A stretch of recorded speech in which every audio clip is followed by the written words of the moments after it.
आज आपण पाहतो की गेल्या 2 दिवसापासून सातारा जिल्हा परिषदेच्या निवडणुकीच्या अनुषंगानं अनेक चर्चा होत आहेत आणि त्या अनुषंगानं आज सभागृहाचं वातावरण पण आपण पाहिलं। पहिल्यांदा मी सातारा जिल्हा परिषदेच्या निवडणुकीची पार्श्वभूमी सांगत असताना सातारा जिल्हा परिषदेची निवडणूक चालू झाली सकाळी 10:30 वाजता सन्माननीय कलेक्टर महोदयांनी जिल्हा परिषदेच्या प्रिमायसेसमध्ये कर्मचारी आणि जिल्हा परिषद सदस्य सोडून कुणालाही येता येणार नाही अशा पद्धतीच्या सूचना दिलेल्या होत्या।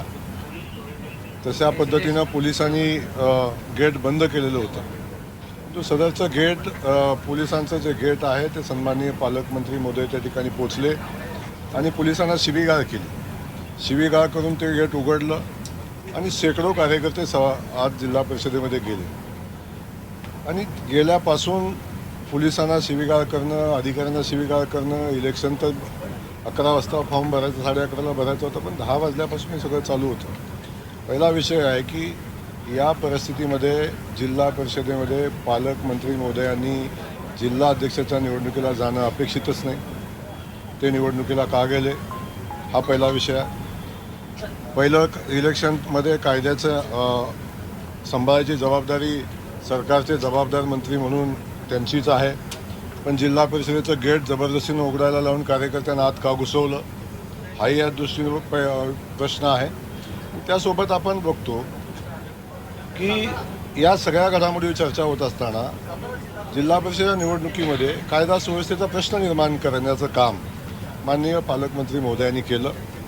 जेव्हा हजारो कार्यकर्ते जिल्हा परिषदेमध्ये घुसतात तेव्हा निवडणूक कशी पुढे जाणार आहे हाही विचार या निमित्तानं करणं आवश्यक होतं। सदस्य घेऊन येत असताना ते सांगतायत शेवटी एक आहे की गुन्हा दाखल झाला। सातत्यानं भारतीय जनता पक्षावर आरोप करण्याचा प्रयत्न केला की भारतीय जनता पक्षानं गुन्हा दाखल केला।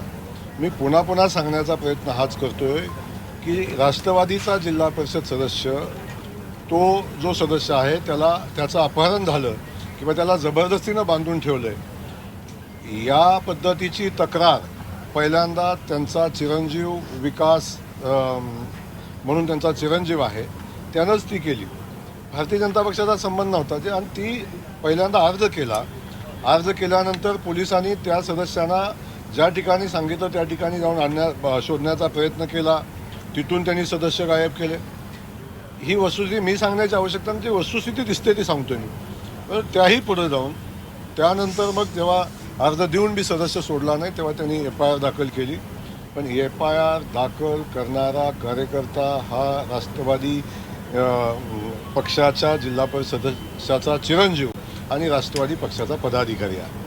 त्यामध्ये भारतीय जनता पक्षाचा कुठलाही संबंध नाही। आणि जेव्हा स्वतःचा मुलगा फिर्याद दाखल करतो तेव्हा त्याची शहानिशा करणं ही पोलिसांची जबाबदारी आहे। आणि जेव्हा अपहरणाचा आणि हत्येच्या प्रयत्नाचा गुन्हा दाखल झाल्यानंतर मला एक समजत नाही की राज्याचे मंत्री पोलिसांच्या तपासात सहकार्य करण्याऐवजी त्या दोन्ही आरोपींना घेऊन स्वतः सभागृहामध्ये जायचा प्रयत्न करतात, पोलिसांना जवळ येऊ देत नाही। पोलिसांना आपण सगळ्या व्हिडिओज बघितल्या तर पोलिसांना शिवीगाळ करून त्या सदस्यांना घेऊन जायचा प्रयत्न करतात।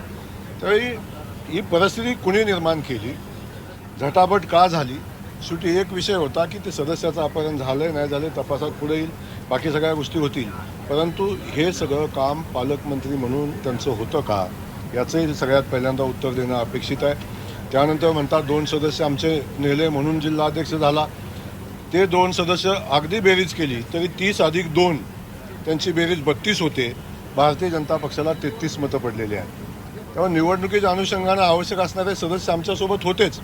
अनेक विषय बोलण्यासारखे आहेत, परंतु मी सांगतो की हा सगळा जो कांगावा केलेला आहे तो जाणीवपूर्वक मारहाण झाल्याचा कांगावा जाणीवपूर्वक करण्याचा प्रयत्न केला जातोय, हे काही वस्तुस्थितीला धरून नाही। वस्तुस्थिती जे काही व्हिडिओ शूटिंग तिथं झालेलं आहे त्याच्यामध्ये येईल, जिल्हा परिषदेमध्ये CCTV कॅमेरा असतील तर त्याच्यामध्ये येईल। ही सगळी वस्तुस्थिती आहे ही फक्त वातावरण निर्मितीचा प्रयत्न आहे। लोकशाहीचा गळा पोलिसांनी घोटला नाही तर लोकशाहीचा गळा घोटण्याचं काम किंवा लोकशाही मार्गानं निवडणूक न होऊन देण्याचं काम संबंधित पालकमंत्र्यांनी केलं आणि हे लोकशाहीला मारक आहे। एकनाथ शिंदेंच्या दालनात बैठक झाली त्यांच्या मंत्र्यांचं असं म्हणणं आहे की सातत्याने आमची गळचेपी केली जाते, त्यामुळे आम्ही राजीनामा दिलेलाच बरा. नाही, हा विषय का माझा नाही आहे, पण मी सांगेन की जे घटना साताऱ्यामध्ये घडलेली आहे ती घटना घडवण्यामध्ये माननीय पालकमंत्री महोदयांचा सगळ्यात मोठा रोल आहे. त्यांनी आवश्यकता नसताना जमाव जमवणं, आवश्यकता नसताना कायदा तोडून, जिल्हा परिषद गेट तोडून लोकांना आत घेऊन जाणं, सामान्य लोकांना आत घुसवणं आणि त्या परिस्थितीमध्ये जे वातावरण जिल्हा परिषदेतलं खराब झालं, शेवटी कायदा सुव्यवस्था राखणं ही पोलिसांची जबाबदारी आहे, निवडणूक करणं ही पोलिसांची जबाबदारी आहे. आपण जर सगळ्या चॅनल वाहिन्याने आपण बघितलं तर त्या ठिकाणी जिल्हा परिषदेच्या आवारामध्ये हजारो लोक त्या ठिकाणी गेलेली होती. अशा परिस्थितीमध्ये पोलीस म्हणून इलेक्शन पार पडणं ही त्यांची जबाबदारी होती आणि ती जबाबदारी पार पाडायचा प्रयत्न झाला. आपण पाहतो की अगदी आरोपीचा मतदान करू देणं नाही देणं हा पुढचा विषय, परंतु किमान त्यांच्याशी विचारपूस, त्यांची चौकशी करणं, सदस्य कुठेही विचारणं, एवढं तर काम करणं आवश्यक होतं ना. तेही करून न देणं आणि सदस्याला स्वतःच्या हाताला धरून आरोपींना घेऊन जाणं हे मला वाटतं कायद्याच्या चौकटीत बसत नाही. सर, पोलीस अधीक्षकांचं जे निलंबन परिषदेमध्ये करण्यात आलेलं आहे, मागणी करणारे आणि एकाच पक्षाचे दिसून येतात. शिवसेनेची ही राजकीय खेळी म्हणता येईल का? कारण स्पेशल सिटीमध्ये अशा प्रकारे मुद्दा होत असतो. नाही, मुळातच अशा पद्धतीनं कोणतीही चौकशी न करता, वस्तुस्थितीचा अहवाल न घेता अशा पद्धतीची कारवाई करणं बिलकुल उचित नाही. त्या ठिकाणाहून जी वस्तुस्थिती आहे तो रिपोर्ट आपण घेतला पाहिजे, त्याची चौकशी झाली पाहिजे, त्यानंतर कारवाई झाली पाहिजे. आम्ही झालेली कारवाई मागं घेण्याची मागणी आम्ही सभागृहामध्ये करणार आहे. तुम्ही आत्ता थोड्या वेळापूर्वीच मुख्यमंत्र्यांची देखील भेट घेतलेली आहे. मुख्यमंत्र्यांची भूमिका या संदर्भात काय नाही, मग मुख्यमंत्री महोदयांची या संदर्भात माझी चर्चा झालेली नाही.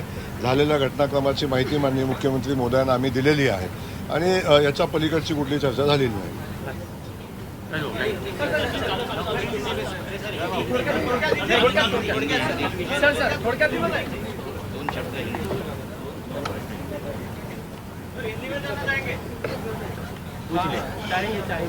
सरकार पुलिस अधीक्षक का निलंबन का आदेश दिया गया है, लेकिन बावजूद उसके सीएम ने विधानसभा में कहा है कि पूरी जांच की जाएगी. नहीं, आदरणीय सीएम सर ने विधानसभा में जो बहस हुई उसके ऊपर बोला है. सातारा का जो जिला परिषद चुनाव का इशू हुआ है उसकी पूरी इंक्वायरी करेंगे. इंक्वायरी करने के बाद कार्रवाई करेंगे. लेकिन जो ऊपर के हाउस में विधान